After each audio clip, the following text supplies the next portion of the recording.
ചാത്തൻ, കുട്ടിച്ചാത്തൻ, ഗുളികൻ, കരിയാത്തൻ, സ്വാമിജി ദയവായി ഒന്ന് വിശദീകരിക്കാമോ എന്നാണ്. ഇവിടെ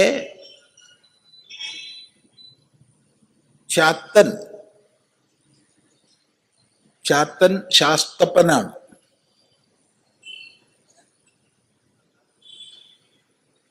ചാത്തന്റെ തിറകള് ആ രൂപത്തിൽ ഭക്തന്മാരെ അനുഗ്രഹിക്കുന്ന സമയത്തും മറ്റും പറയുന്ന വാക്യങ്ങൾ ശ്രദ്ധിച്ചാൽ അതിലൊക്കെ ശാസ്തപ്പൻ എന്നാണ് പറയുന്നത്. ഇപ്പൊ ശാസ്താവ് തന്നെയാണ് ചാത്തൻ, ചാത്തൻ തന്നെയാണ് ശാസ്താവ്. ശാസ്ത എന്ന് പറയുമ്പോൾ ശാസിക്കുന്നവനാണ്, എല്ലാത്തിനെയും സംരക്ഷിക്കുന്നവനാണ്, സർവപ്രപഞ്ചത്തെയും പരിപാലിക്കുന്നവനാണ്. ആ സർവപ്രപഞ്ചത്തെയും പരിപാലിക്കുന്ന ശാസ്താവിൻ്റെ ഗ്രാമ്യവും വന്യവുമായ ഭാവമാണ് ചാത്ത എന്ന് നമ്മൾ പറയുന്നത്. അങ്ങനെ അറിയേണ്ടതാണ്. ഈ ചാത്തനെ സംബന്ധിച്ച് ശിവ വിഷ്ണു സമന്വയമായിട്ടാണ് നമ്മൾ മനസ്സിലാക്കുന്നത്. വിഷ്ണുമായ എന്ന ഭാവത്തിൽ മനസ്സിലാക്കുന്നുണ്ട്. ശിവവിഷ്ണു സമന്വയ തേജസ് എന്ന് നമ്മൾ മനസ്സിലാക്കുന്നുണ്ട്. അത് വ്യത്യസ്ത ഭാവങ്ങളിൽ സമാരാധിക്കപ്പെടുന്നുണ്ട്. വ്യത്യസ്ത ഭാവങ്ങളിൽ അതിൽ തന്നെ സാത്വിക, രാജസിക, താമസിക ഭേദങ്ങളോടുകൂടിയ ഉപാസനാക്രമങ്ങൾ നിലവിലുണ്ട്. കേരളത്തിൽ തന്നെ, കേരളത്തിലേ ഉള്ളൂ കാര്യമായിട്ട് ഈ ചാത്തൻ ഉപാസന, ചാത്തൻ സങ്കല്പവും ചാത്തൻ ഉപാസനയും കേരളത്തിലേ ഉള്ളൂ. കേരളത്തിൽ നിന്നാണ് മറ്റു സ്ഥലങ്ങളിലേക്ക് പോയിട്ടുണ്ടാവും, അത്രയേ ഉള്ളൂ. അതിൽ ഈ മൂന്നും കണ്ടിട്ടുണ്ട്. സാത്വിക, രാജസിക, താമസിക ഭാവങ്ങളിലൊക്കെ കണ്ടിട്ടുണ്ട്.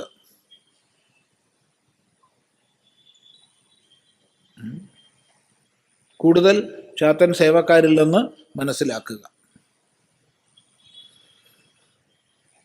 ശാസ്ത്രന് തന്നെ ഭാവമാണ് കുട്ടിച്ചാത്തൻ, ചാത്തൻ്റെ തന്നെ ഭാവമാണ് കുട്ടിച്ചാത്തൻ എന്നുള്ളത്.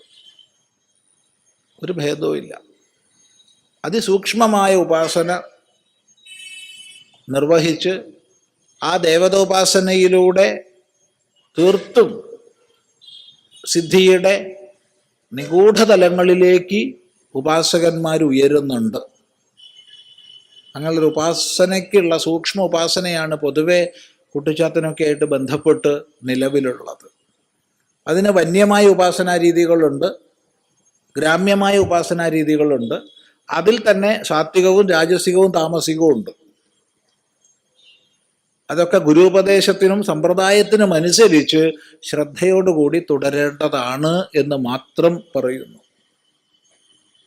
അതിലൊക്കെ ഗുരുപാസനാ ക്രമങ്ങളുണ്ട്, ഒരു ഗുരുപദേശം.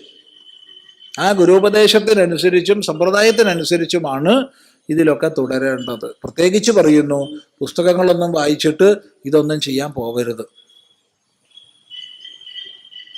ഏത് സമ്പ്രദായമായാലും നല്ലതാണ്, ഉത്തമമാണ്. ഉത്തമം, മധ്യമം, അധമം എന്നൊന്നും പറഞ്ഞേക്കരുത്. എല്ലാ പൂജകളും ഉത്തമമാണ്. അതിൽ സാത്വിക, രാജസിക, താമസിക ഭേദങ്ങൾ ഉണ്ടാവും, അത്രയേ ഉള്ളൂ. ശ്രദ്ധിക്കുക. കരിയാത്തൻ, ഗുളികൻ ഇവ രണ്ടും ശൈവമായ ദേവതാവിശേഷങ്ങളാണ്. ശൈവമായിരിക്കുന്ന അനേക ദേവതാവിശേഷങ്ങളുണ്ട്.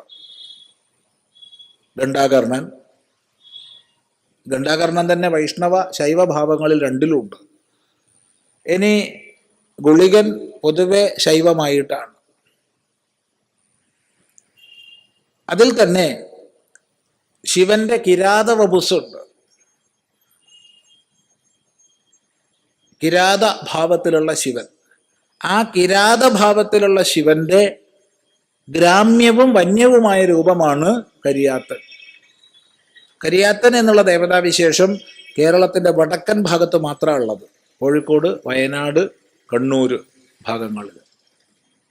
കൂടുതൽ കാണുന്നത്. ഇനി ഇവിടുന്ന് അങ്ങോട്ടും ഇങ്ങോട്ടൊക്കെ പോയിട്ടുണ്ടാവും. എന്നാൽ കിരാതൻ എന്നുള്ള ഭാവത്തിൽ ആരൂഢസ്ഥാനമായിട്ട് നിലമ്പൂര്, ബാലുശ്ശേരി ഇങ്ങനെ നമുക്ക് കാണാം. ഏതായാലും പിന്നീട് പല പല സ്ഥലത്തും ഉപാസനാമൂർത്തിയായിട്ട് കുടുംബ ഭരദേവതയായിട്ട് സമാരാധിക്കപ്പെടുന്നുണ്ടെന്ന് കൂടി നമ്മൾ മനസ്സിലാക്കുക. ഒട്ടനവധി കുടുംബ ഭരദേവതയായിട്ട് കിരാതനുണ്ട്.